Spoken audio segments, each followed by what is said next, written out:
I invite Udai Singh, CEO and MD Schneider Electric Infrastructure Limited, to come on stage and give a special presentation on building sustainable grids of future.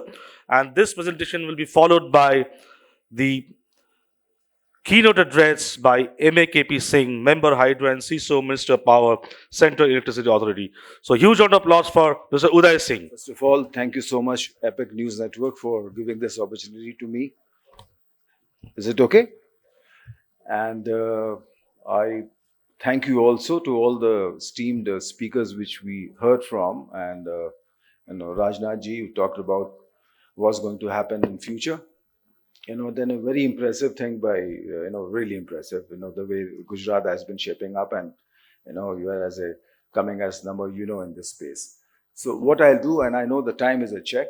So I lead Schneider business, which is into the intelligent electrical solutions and deep automations around energy system. And I'll just try to sensitize about where what we have been trying to do as India. What are the challenges I think touched upon by my previous speakers here also, and what we intend to do and what we should be doing. Now, if you typically see this, just to tell you a right perspective, we talk about sustainability, and sustainability and energy, of course, are the two sides of the same coin. If you typically look at, 80% of world CO2 emission which we see is actually coming out of energy, whether it's being consumed, whether it's being produced, or whatever it is. Now, the situation is that out of this 80% is still by fossil. And if you see, while we saw that there are things which is possible practically during the COVID times, the things become more cleaner, more better, but we again came back. So there's a positive thing which is available, which we have seen. And the sad part today is 60% of what is done by fossil is actually being lost. And this is something which is a right connotation of whether are we being sustainable. Now, just to give you India context, what are we talking? See the temperature. What are the climate? There was a time when we thought perhaps climate change is not relevant for India. It's only for people who are staying in advanced economy like Europe and US where this impacts. But that's not the case. If you see what's been happening, the temperatures have been rising. Since the time we ever started measuring it, it has risen 0.7 degrees. We have a COP26 gave it limit of 1.5 till 2080, but we are already there. The heat waves, the sort of heat waves, I think you may be aware, last year, we have had 170 heat waves hitting our country, 170 of them, which is multifolds than what it used to be about, say, 5 years ago. We are talking about the extreme weather conditions, the climatic changes, the things which are impacting the rainfall. While 10 years ago, 15 years ago, our GDP from agriculture was 25 plus, but still it is 15%. It is impacting that. 17 crores of our 140 crore population is on coastal land. The rising levels, I don't know what's going to happen 15 years if actually later down the line if it is not impacted. We are talking about, the food security, the rising forex bills in case you start importing, and, imbalance there as well. So which means, and if you typically see the graphs which I have tried to show you at the bottom, you see a small dip. That's the positive thing which you saw during COVID. We did come down, but then it shot up again. And look at the energy, the GHG emissions out of power sector itself. Just look at the pace at which we have been growing up. The bottom left graph, which means that it is not as bad as what we are. We heard the prominent speakers in the morning.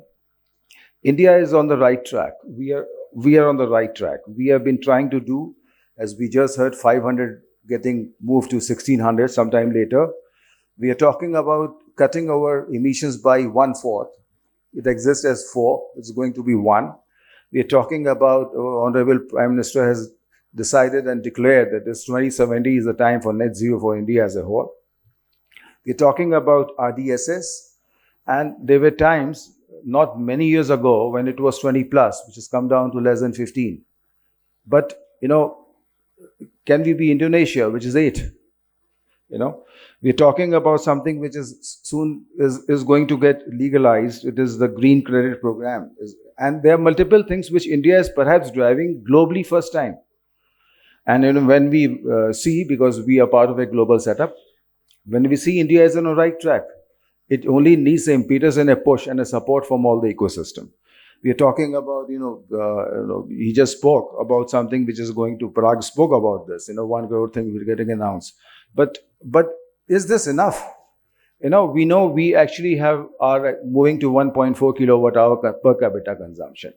But with the growing and increasing urbanization, the avenues which India now offers to the youth who are actually migrating, the amount of people who hold a mobile out of 145 crores, the low data rates, this is all going to drive urbanization. And of course, this 1.4, 1.3 kilowatt hour, which we see is going to have, 2x, 3x explosion as we move on. So are we getting ready? And the basic responsibility resides on this sector, which is actually sitting in the hall today, the power and grid sector.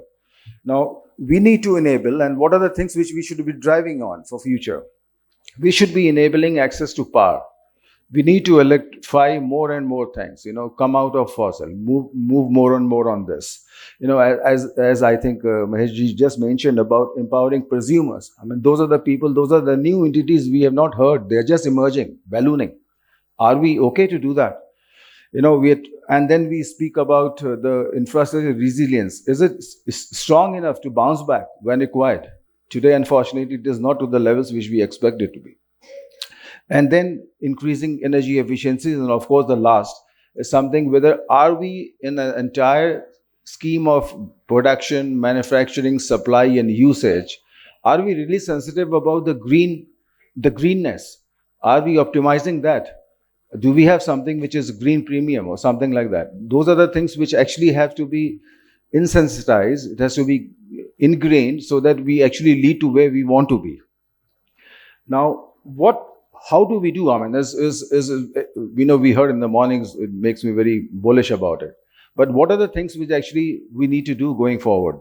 If we talk about, these are the certain things which we should be thinking, we should be conscious about, and we should be also trying to do our piece towards this. Primarily, if you see, distributed energy resource management, something very critical. And as I think he did mention about, the EV volumes which are going to pick up. Are we ready for handling those sort of EV volumes? While FAME establishes something, FAME 2 reinforces that. Going forward, are we ready for FAME 3, 4, 5? I think no. We talk about putting dispensers on a roadside and say that we are done. Are we done? Are we having an infrastructure, entire powertrain, which supports those sort of dispensers to charge the EVs which are going to come? I think the question, perhaps no. Are we talking about some grids which are connected, which can, on a real-time basis, can they sense the demand and they can rightfully respond? Perhaps a lot of things have to be done. Are we talking about some revenue models which perhaps can help in terms of, monetizing grids more?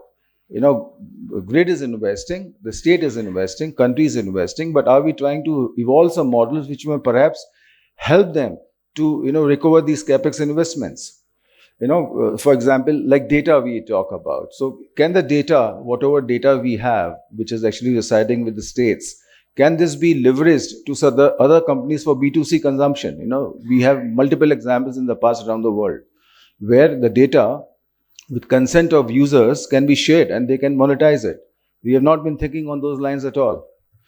And of course, all this data actually brings up, the cyber risk.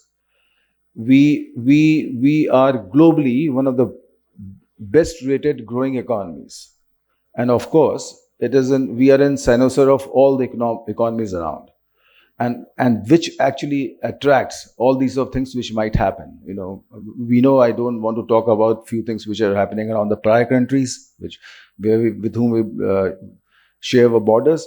But this is something which has to be, and there's a good attempts being made by METI.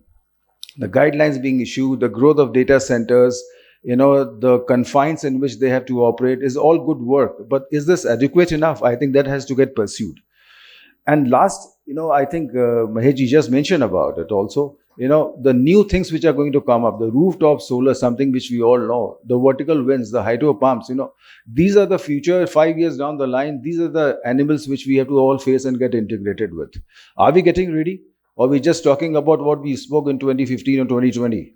So if you see, this is the typical architecture which we as a company actually advise and deliver, is something which is fully integrated. We have all sorts of energy producers, we have all sorts of energy consumers, and we see as to how do we integrate them all together so that you have all the data possible which you are looking for online, and you can sense the demand, you can predict the demand and get ready for responding to it seamlessly.